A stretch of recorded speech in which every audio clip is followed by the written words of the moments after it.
Welcome to the Adorned Women podcast. Our goal is to inspire you with new stories each week featuring women of faith from all over the world and all walks of life. Through weekly discussions with each sister in Christ, we hope to give you a glimpse into who they are and how their lives have been transformed by the gospel. We're all in this journey together, so let's be inspired together.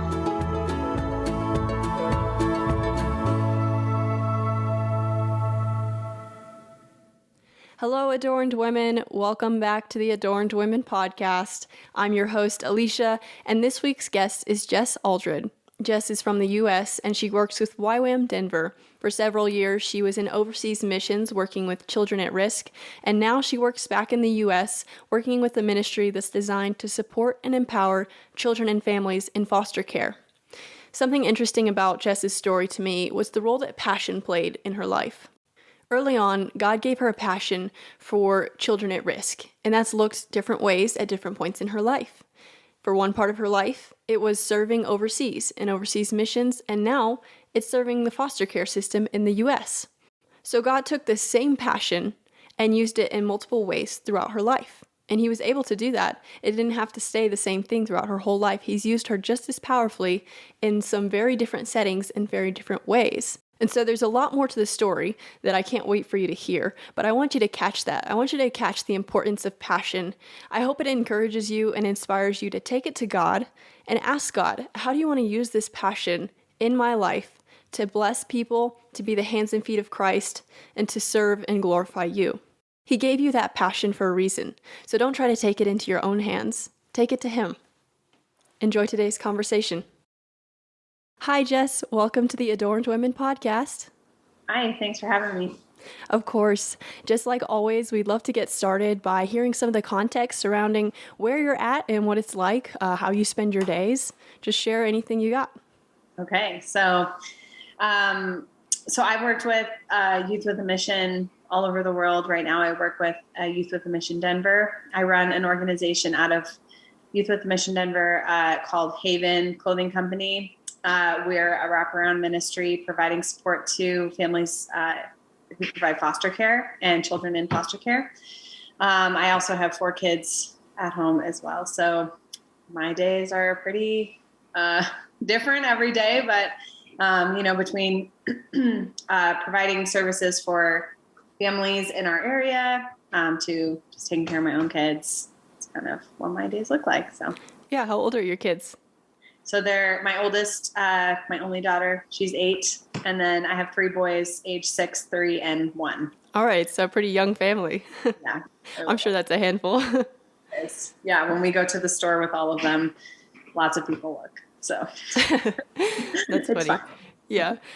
So day to day, how much time do you spend maybe with your kids and taking care of them? Do you homeschool them?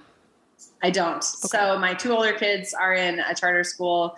And then my 2 little ones usually come to work with me. So, okay. Yeah. So day to day, what does that look like with what you're doing? What kind of things do you do throughout the day? So Haven Clothing Company is half. So our building is actually a coffee shop called the Bridge Cafe. And then the other half is our store where we have an actual boutique style store where kids placed in foster care can come and shop. And so after I take my kids to school, I usually come to the store and open up the coffee shop, and then our baristas show up, and I help any families that come with their kids and shopping, and then also we get requests online for families who can't come into the store. So if they can't come in to shop, then we package it for them and deliver it to them. So sometimes it looks like that. Just to kind of depends on the day, on what everybody needs. But usually I'm here, and then obviously during the summer, the kids will all be out, so they'll be running around here. But that's such a unique ministry. I can't wait to hear how you got into that, how that got started, and everything. So, we can jump into your story a little bit here. Just take it back as far back as you want to go. But what sort of things have gotten you where you are today and made you who you are today? So since I basically became an adult, graduated high school, I started working with children at risk right away. So that's been kind of my focus the entire time I've been in missions, has been in a lot of different capacities working with children at risk. So obviously internationally working in street kids ministry with orphanages, orphan rehabilitation centers, and then probably the most impacting season of my life where I spent time in Liberia with working with children there with their education system, which was kind of messed up at the time. This was in 2010, so 12 years ago. I don't really know how much has changed since then, but in that time, I had a very small group of people. We went, there was 6 of us, to a really remote village in Liberia that didn't really have a good school system where they were learning phonetic reading. They were just learning like reading based on like memorization, which is like really limiting. And there was a lot of corruption in the schools regarding teachers and girls and all kinds of stuff like that. And so when we went on that trip, you have this like certain thing in mind, like, oh yeah, we're just going to go like work with this school. But like, it's so hard for kids to learn when like their situation, I don't know if you're familiar with Maslow's hierarchy of needs. It's like this, it's basically like a pyramid that draws out like the things that are more important in kids' needs, and education is higher up. If kids are not being fed and they're not sleeping, then education becomes harder. And so we've found like that there was so much community development that needed to happen. It just opened my eyes to how complex issues are. And so my husband and I, for 6 years, led a school at YWAM Denver called the School of Social Justice, which was named that before social justice became a highly political thing. But it mainly was for like people who wanted to do long-term overseas missions. We want them to be educated before they go into that place and they're like, wow, we can't even like start yet because there's so many complex things. We want them to be educated on those complexities before they're going in so that they really can be effective. And I think that's where the church has fallen short a little bit in our efforts. Not that like we haven't wanted to help children at risk, or that we haven't wanted to help orphans or nations that are in crisis because of war. It's that our efforts have not always been successful because they haven't been like pre-educated before we go in and do those things, because community development is the most important thing, more important than schools, education, any of that, like Christmas gifts, all that stuff. And so I think that, that's kind of why we led that school, is because we want, when missionaries give their time and people go overseas and are ready and they're funded and they're excited, we want to capture that and help them to be as absolutely effective as they can be. And sometimes they are so overwhelmed by the issues, they don't even know where to start. And that's kind of where we felt like in that situation in Liberia, is like, there's literally kids dying of malaria everywhere. Like, how are we supposed to focus on education? And so that's kind of what led us to engage with the foster care community in the United States. Because if you look at the big social justice issues that we face in the United States regarding immigration, homelessness, even like healthcare issues, poverty, drug abuse, all those things. The foster care community is coming in contact with all of those things all the time. And it's feeding a lot of those things all the time. 20% of youth who age out of foster care become homeless immediately. And so alongside of our efforts to engage with the homeless community, which is in Denver a really big issue right now, we need to also be working preventatively by helping kids in care and youth in care. So that's kind of like how we ended up doing this ministry here. I'm curious how your interest in children at risk came about. Did that start young for you? Was there an incident that happened that sort of opened your eyes to that? How did that develop in you? So when I was a kid, I was one of those like kids that loved babies and, loved babysitting when I was like 10 and 11. That was like, I just loved always taking care of littler kids than me. And I think that that's really a God-given passion. You can always tell those people that are like baby people and people who are like not baby people. And we all love our own children, but like, I love my own children, but I like really also love a lot of other children that are not my own children. It's just the way that I am. And I've always been that way. But when I was 16, which I felt like was a really strategic age, I don't know if like my parents did it on purpose at that age, but my dad took me to Africa for the first time. My parents are missionaries, and my dad used to go to Africa several times a year, all over different parts of Africa. And so when I was 16, he took me for like 2 weeks to Sierra Leone, which that would have been in about, 2004, 2003. At that time, have you seen the movie Blood Diamond? I have not, no. Well, at that time, that is like what that movie is made off of, like what was happening at that time in that nation, where there was child soldiers, rebel militia. There's just an insane amount of civil war over diamonds and mining and stuff like that. And so my dad takes me, I'm like a normal 16-year-old. I live in Colorado, and I go to a public high school, and, I'm involved in my school and my youth group, whatever, like normal things. But, when you're a teenager, you just get very caught up in your own life and your friends and the things, the petty things that teenagers care about. And my dad, at that very influential time in my life, took me to somewhere that literally everything that I felt like was important to me at that time or whatever, in my teenage world, was put into perspective by not only like the overwhelming poverty, but just like how a lot of the world lives and how privileged we are, white American middle-class kids. Like, we just think like, oh yeah, like this is normal and this is fine. But like how absolutely privileged we are, and how there's just people in the world living very differently and who need a lot of support and a lot of help. And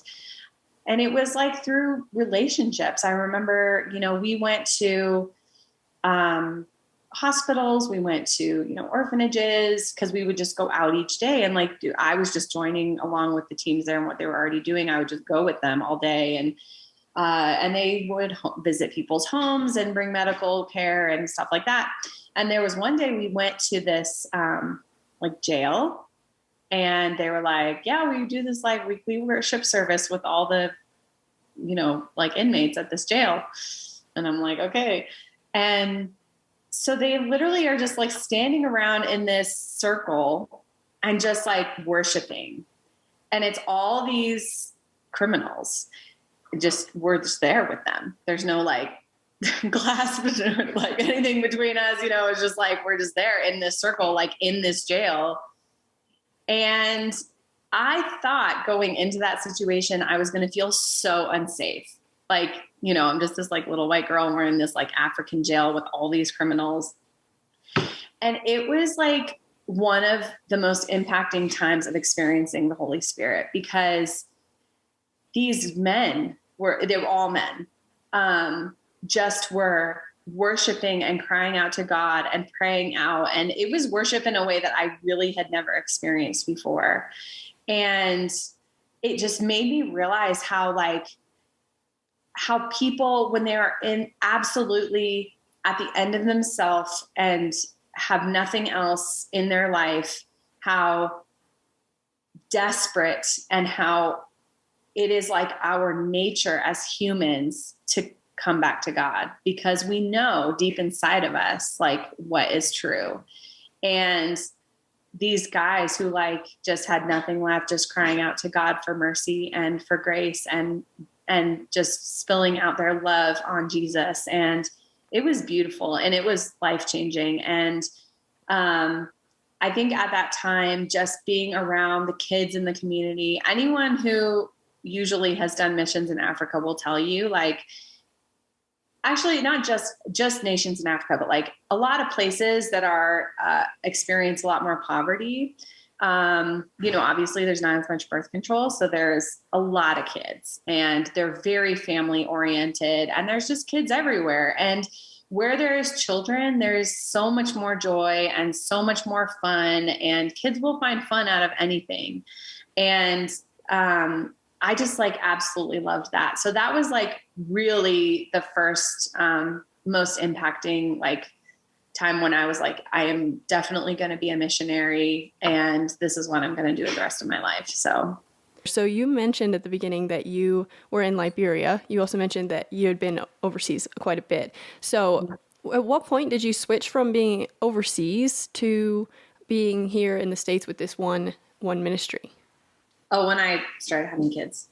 Okay. That, honestly, if I didn't have young kids, and maybe when I don't have young kids at home anymore, that'll be another part of our life, because my husband and I just absolutely love the travel part of missions and going to different communities all over the world is just amazingly life-giving and fun. And we love that part of missions. But when we started having kids, we actually, so we were on staff at YWAM Denver, and we did a scouting trip for 9 months in southern Mexico when we had our first two kids. They were like 3 and 1.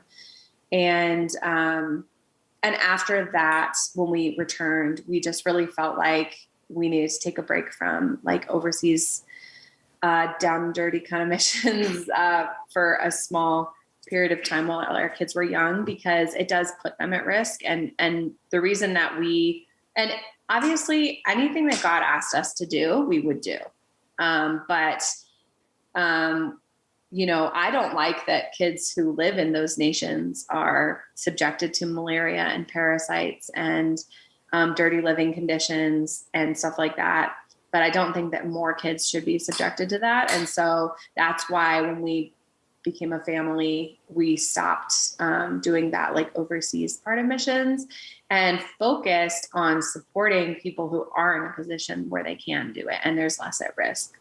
Yeah, that's an interesting aspect of your story, is like that transition. So you were doing this one thing that clearly you felt like you had a call to, God had made that clear. And then this moment arose for, okay, this could be a change. And you just said how if God asked you to do something, you'd do it. What did that exchange between you and God, your family and God, look like when you were considering that transition and considering sort of the shift in how your ministry looked?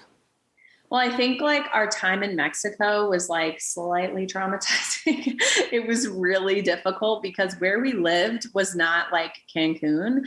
It was a really difficult area to live in. It was really tropical and really, really hot.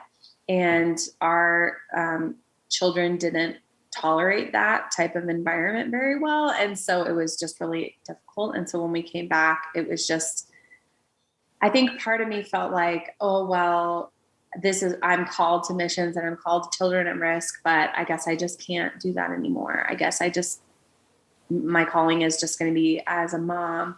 And it took me several years to come to terms with the fact that like, actually like God's calling on my life can still be the same, even if it looks a little bit different, because what I'm passionate about is what I'm passionate about. And I absolutely believe that God made me to be a person who advocates for children who are at risk.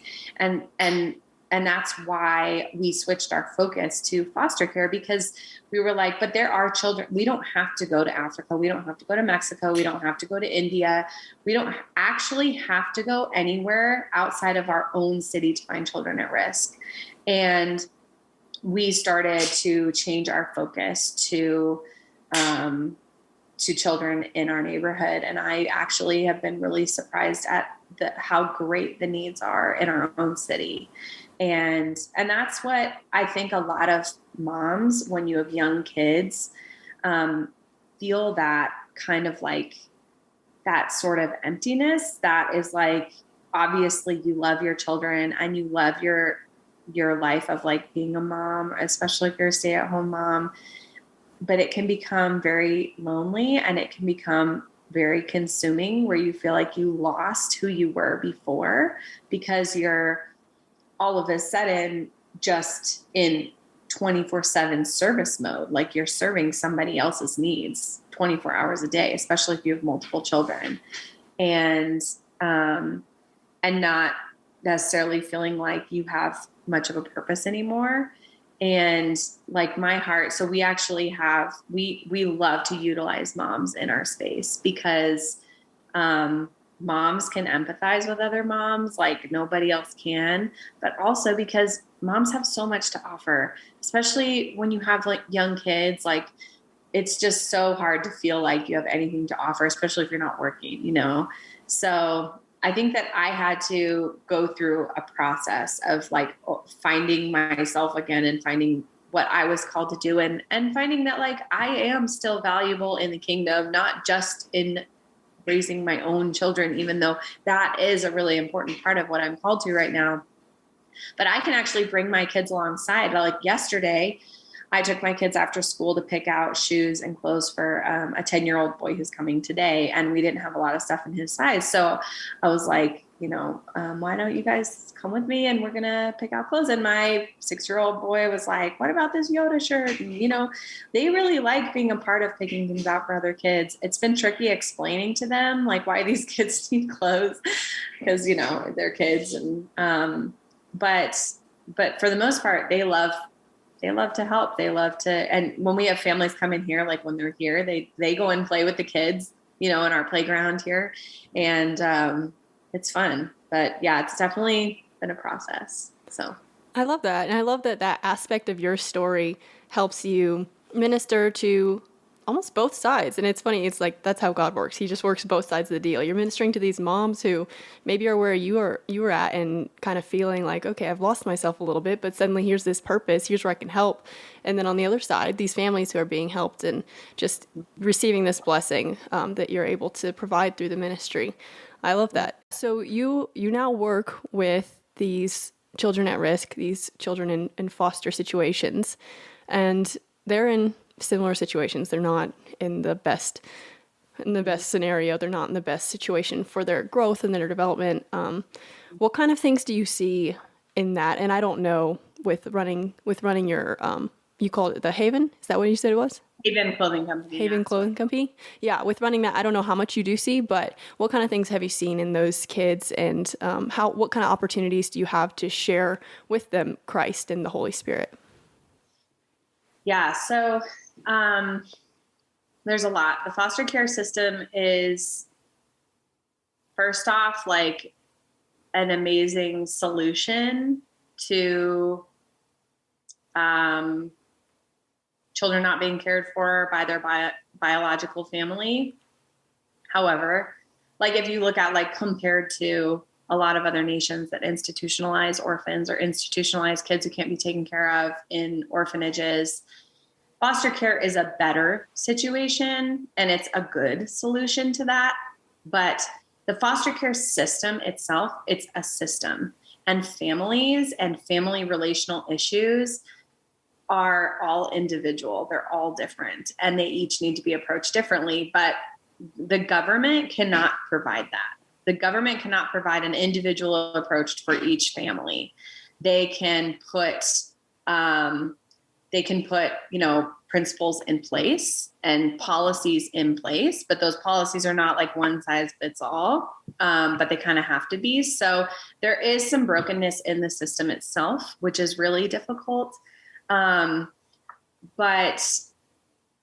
I think that, I don't know, when you're talking about children who are still developing, and that is up until 18, kids' brains are still developing.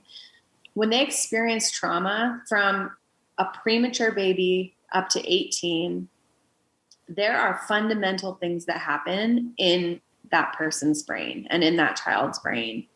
And the most evident response to those traumas is behavioral issues.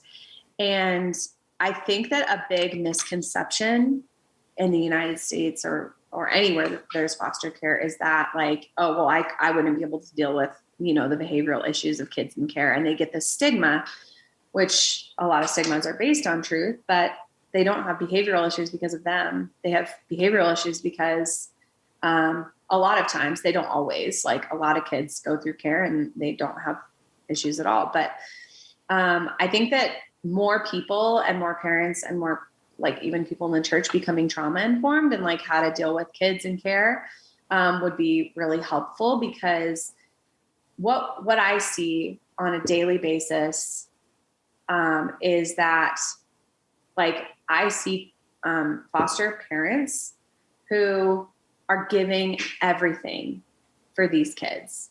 And it is exhausting.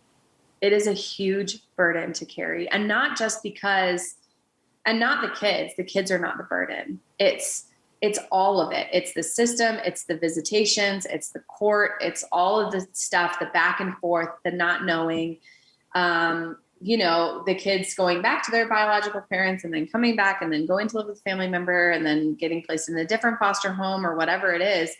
That is a really, really hard system to deal with. And the foster community is amazing at supporting each other. Because they know and they understand what those other families are going through. But the church has not been super educated on how to impact the foster care community. As the church, and we have so many organizations that make it really easy for us to access orphans in other nations and children at risk in other nations. We can send donations every single month to sponsor a child to go to school, a child that we've never met and we will never, ever meet in our entire life, and write the letters back and forth and do all that stuff. And those are amazing organizations that are educating thousands of kids and getting them stable and keeping them in their homes and all that stuff. Packaging Christmas presents, all that stuff that the church does all the time. That is really awesome. But how many times have you had someone stand in the front of your church and say, these kids are in your neighborhood and here's how you can help them on a weekly basis? I've never, and I've gone to church my whole life.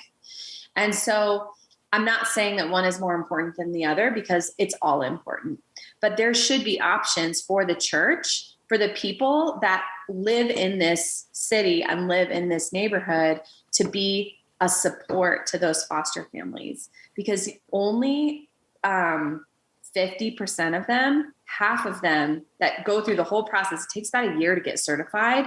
They'll go through their whole process to get certified, and they only last 1 year. 50% of them make it past 1 year of doing foster care. And then only 20% make it past 2 years. So the government is going through this whole process of certifying these parents, and it is so hard because there's not a lot of support for them.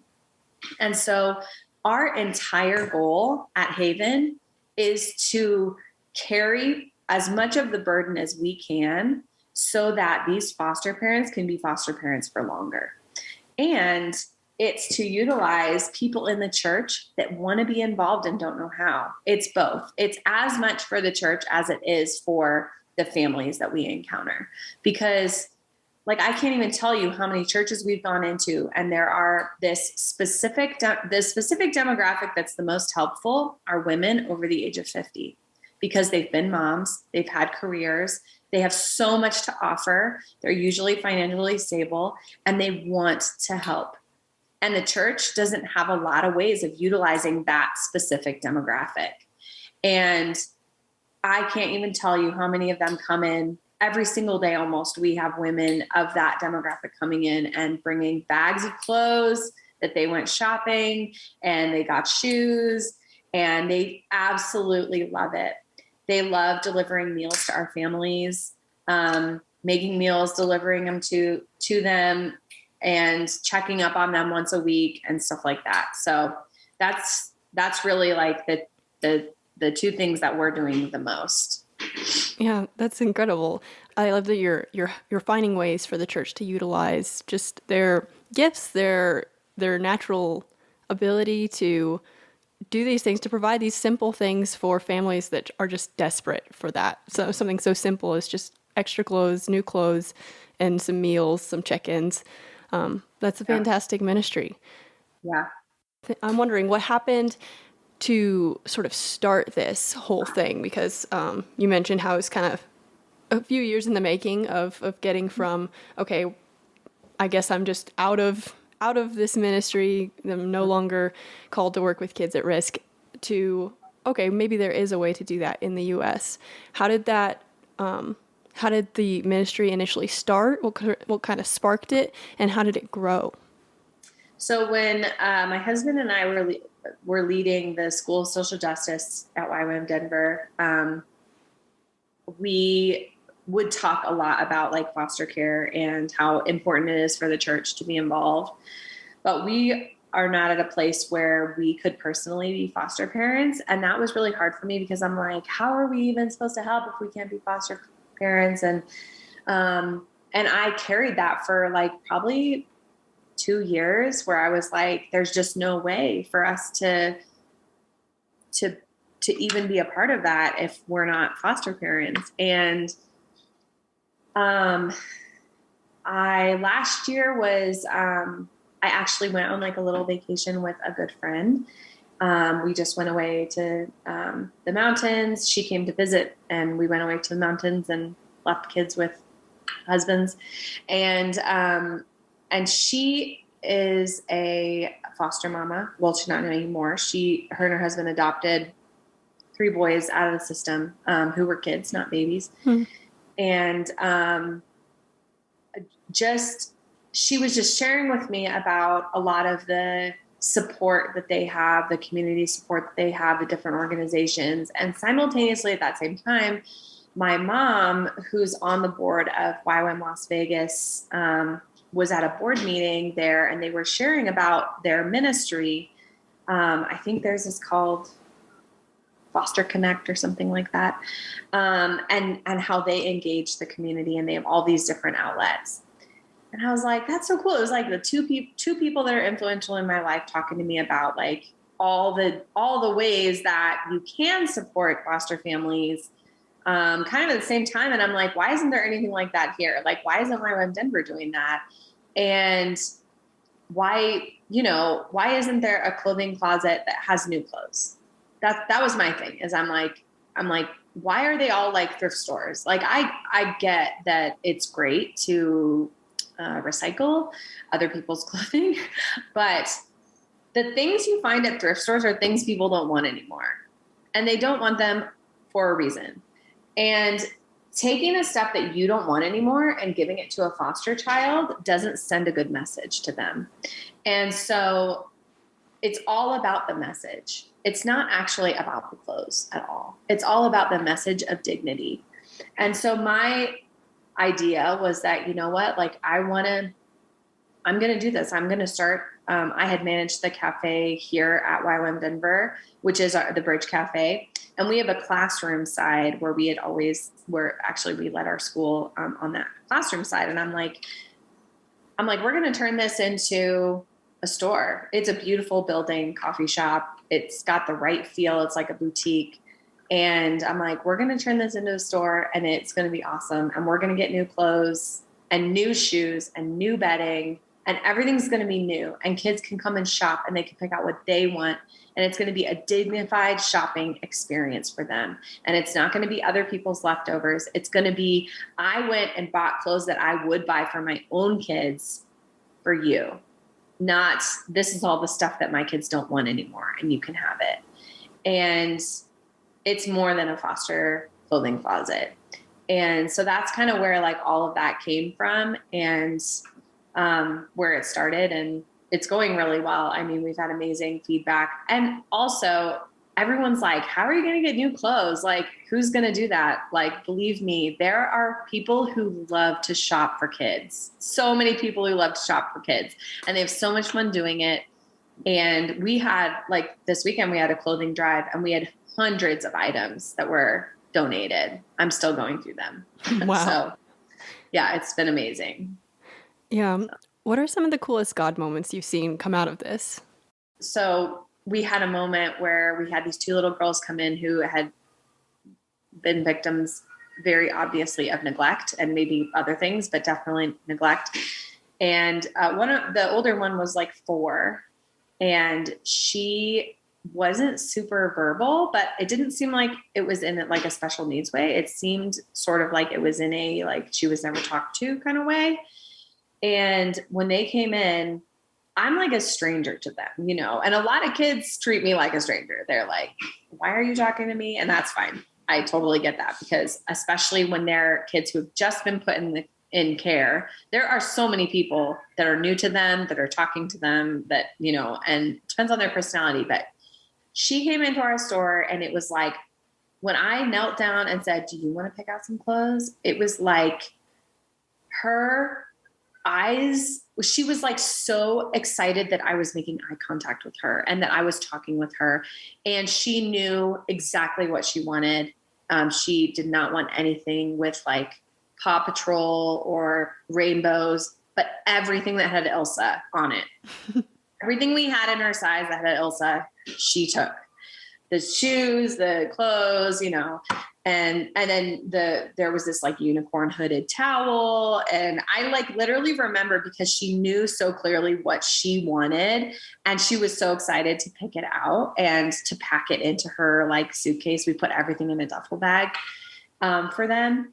And it just was so sweet. And she didn't even say a word. It was like her eyes said everything. And it was really, really sweet. And then we had a grandma. So we also work with kinship families, which are when like a foster family is like an unrelated family that takes a child. A kinship is when they find a relative, like a biological relative, to take the children. And sometimes relatives do not receive the same reimbursement or stipend from the government. So like they don't have as much money to help the kids that they are placed with. And we had a grandma that already was taking care of one grandchild at home. And then she got placed with another set of grandchildren that was a set of 5. So this grandma now has 6 of her grandchildren that she's taking care of in her home. And it was a very tiny home. And when I walked in to their house, we always bring a meal with when we like drop off the package, we always bring a meal to them. And I literally wish I had brought 10 meals, because not only do they have 6 kids, but when I walked in, this like 6-year-old boy was like, is that food? Like, he was so excited that I had brought food. He did not care about anything else. And I just was like, oh, like I need to, and that's why like setting up them with like people who will bring them meals every single week is such a big deal, because when there's neglect that is present in the situation, there's food insecurity, and food insecurity is across the board almost always an issue with children in care. They don't know when they're going to eat next, or they had not been taken care of in that way in the past. And so when you don't have food available for them, it makes them feel really insecure. And so food is like a really big deal for them. And it was just like, I don't know, just interacting with the kids as a mom, it brings you so much joy, but also like it just reinforces that purpose so much. Like, we need to be taking care of the kids in our communities. It is absolutely the mandate of the church to be taking care of the kids at risk in our own community. Yeah, I love that God has planted that passion in you and then sustained ways for you to act on that and carry out, things that he has for people, blessings that he has for people, in just different ways throughout your life. And I think it's amazing the way that you do that, and the way that you've just followed each step as it's come and just seen the fruit of that. So thank you for sharing your story. As we wrap up, I would like to just ask about your perspective. You shared a little bit about your perspective related to the church's support of foster families and children at risk. So could you share, as we finish up, just a little bit more about your observations of the church? And, I like to ask the question, if Paul was writing a letter to your church, what would he say in it? What would he point out in it? Just those kind of things. From my point of view, I always say like I have the best job ever because I get to see people's generosity every single day. Every day I get to see, and it's not always a reflection as the church, like a pastor or their ministries, but the church as like the body of Christ. There are so many generous people and they're just looking for ways to be generous. And I get to see that every single day. Even we have a woman who comes in who's an empty nester. She's maybe in her 60s, and she comes in and brings stuff that because she takes care of her mom who's in a home, and she visits her a couple times a week. And her mom, who's in her 90s, will give her credit card and say, like, go spend $40 for the kids. And she'll bring stuff from her mom who's 90, and just like people just want to give, and they want to give to children, and they want to help. We had another pastor who was in here yesterday who gathers, like, when stores like Costco gets rid of like their same day stuff, like that they can't sell the next day, chickens, so many chickens, and muffins, and even like frozen meals that are frozen, but they can't sell them anymore. He takes them, he runs a food bank, but he also came and he was like, can I bring you, like, I have stacks of diapers. I have so many frozen meals, and we deliver meals with every package. So that is like a huge blessing to us to have, even bring multiple meals to families, and he's already doing so much in his community, and then also like partnering with us. And I think like my biggest reflection on the church is now that we are providing a way, they are stepping up like 100%. And it's just been really cool to see. And I know that there are aspects of the church that are broken, and there are aspects of the church that are gluttonous and greedy. And, there are some Christians that don't live Christ-like, but I feel like there are just so many who understand the heart of God and who want to give and who want to be generous. So, yeah. And you just got to be obedient in providing those opportunities for them, and being the channel. Yeah, absolutely. So, yeah. Thanks for sharing that. That is an encouraging note. And I do see that. I see that a lot. As we finish up here, do you have any prayer requests just for your local body of Christ, prayer requests for your family, and then prayer requests for yourself? Well, I think like our biggest prayer request is just that like we would be able to continue to access more families. Spreading the word is actually really difficult because there's agencies that only sometimes want to provide. They want to be the ones to provide for their people that are certified to them or whatever. We just want to like help any families that are in need. So just that like the word would continue to be spread, which like these kind of opportunities are really great because we want people to know we're here, and so that we can help more families. And then always finances are a big prayer request because, myself and our staff, we volunteer our time and we live off of donation-based support. And that's always a big prayer request. We have several staff. Some of them are moms, some of them are not. And then also for just Haven, that we would continue to be able to be full of clothes for kids. And, I had someone from a different organization saying, are you sure you want me to tell all our families? Because they're going to like wipe you out. And I'm like, well, we don't want these clothes just sitting here. Like if we're completely empty, then we'll deal with that when we get to it. But, we always have I feel like we always have like a theme, like each week we'll have like toddler boys that come in that week. And then that whole section is like empty, or, some babies. We had one week where we had so many babies. So it just depends, but yeah, finances are always a big thing. But again, like I said, there's always generous people who are coming in our doors. So yeah. Thank you for listening to the Adorned Women podcast. If you enjoyed what you heard here, then follow us on our Instagram for even more great content all week long. Our handle is @adornedwomen. You can also visit our website at www.adornedwomen.com.